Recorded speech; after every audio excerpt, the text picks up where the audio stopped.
हर हर महादेव। आप सभी साथियों को नाग पंचमी के पावन पर्व की हार्दिक शुभकामनाओं के साथ मेरी प्यार भरी राधे राधे। आप सब कैसे हैं? उम्मीद करती हूँ हमारे सभी साथी बहुत ही अच्छे होंगे। दोस्तों, आज इस पोस्ट में आपके साथ शेयर करेंगे नाग पंचमी पर काल सर्प दोष मुक्ति के 5 अचूक उपाय। 9 अगस्त के दिन नाग पंचमी का त्यौहार इस साल मनाया जाएगा। नाग पंचमी पितृ दोष और काल सर्प दोष को दूर करने का सबसे उत्तम समय होता है।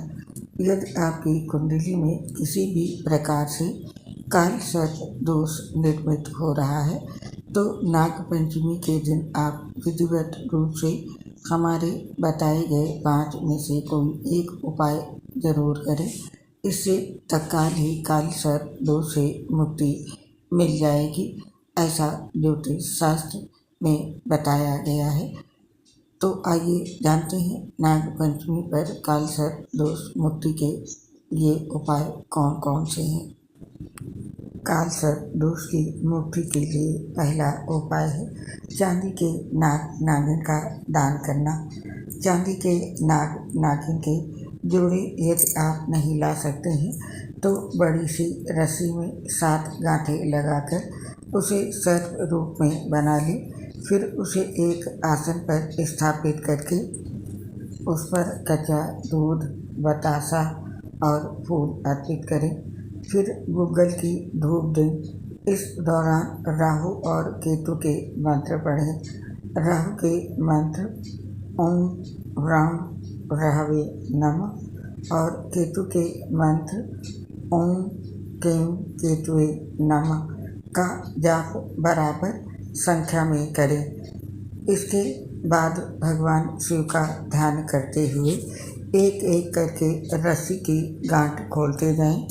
फिर जब भी समय मिले रस्सी को बहते हुए जल में बहा दें। इससे काल सर्प दोष दूर हो जाएगा। ये था पहला उपाय। और दूसरा उपाय है स्वास्तिक को गले में धारण करें। चांदी के 2 सर्पों के साथ ही स्वास्तिक बनवाएं।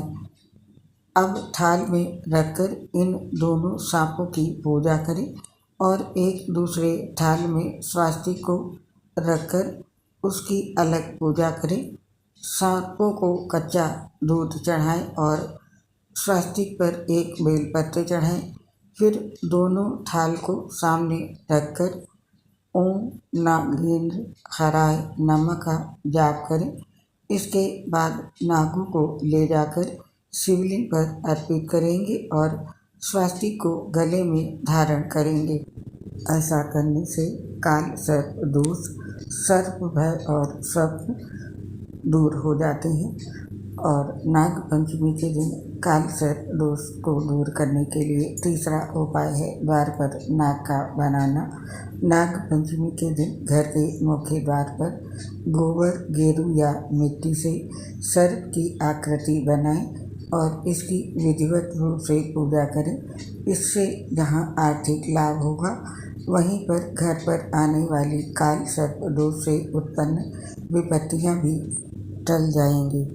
इसी के साथ ही आस्तिक मुनि की दुहाई नामक वाक्य घर की बाहरी दीवारों पर सर्प से सुरक्षा के लिए लिखा जाता है।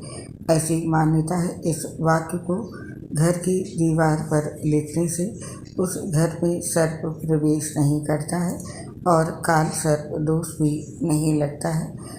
और काल सर्प दोष को दूर करने के लिए चौथा उपाय है श्री सर्प सूक्त का पाठ करना।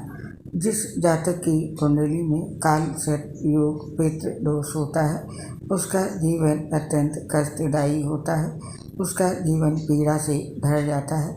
उसे अनेक प्रकार की परेशानियां उठानी पड़ती हैं। इस योग से जातक मन ही मन घुटता रहता है। ऐसे जातक को नाग पंचमी के दिन श्री सर्प सूक्त का पाठ करना चाहिए।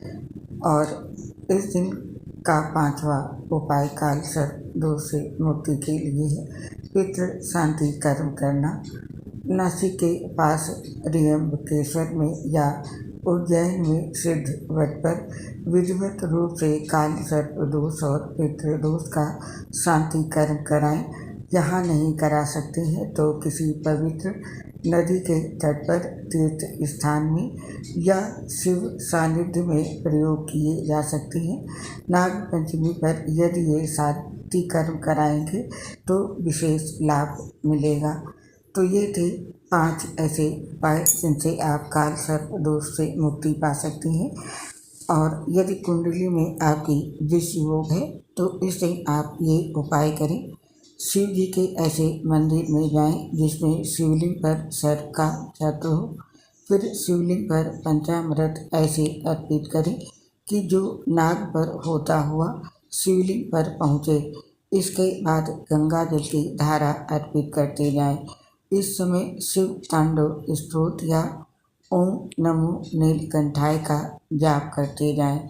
ऐसा करने से सभी दुष्ट योगों का प्रभाव समाप्त हो जाएगा। तो दोस्तों, यदि इनमें से आपके ऊपर किसी भी प्रकार का दोष है तो इस अवसर का लाभ उठाएं और अवश्य ये उपाय करें ताकि आपके जीवन से इस तरह की सारी परेशानियां दूर हो जाएं। अब इस पोस्ट को समाप्त करने की हमें आज्ञा दीजिए। आपसे फिर मिलेंगे नई पोस्ट के साथ। तब तक के लिए आप सभी को नाग पंचमी पर्व की हार्दिक शुभकामनाओं के साथ मेरी प्यार भरी राधे राधे। आपसे अपनी एक समस्या शेयर करना चाहती हैं। दोस्तों, हम लीवर सोसिस सहित बहुत सी गंभीर बीमारियों से ग्रसित हैं, जिसके चलते पोस्ट बनाते समय काफ़ी परेशानी आती है। सांस फूलती है तो आवाज़ सही नहीं आ पाती है। इसके लिए दोस्तों हमें क्षमा कर दें और अपना सहयोग हमारे साथ बनाए रखें। इसके लिए आप सभी साथियों का बहुत बहुत धन्यवाद। जय श्री राधे कृष्ण, राधे राधे, हर हर महादेव।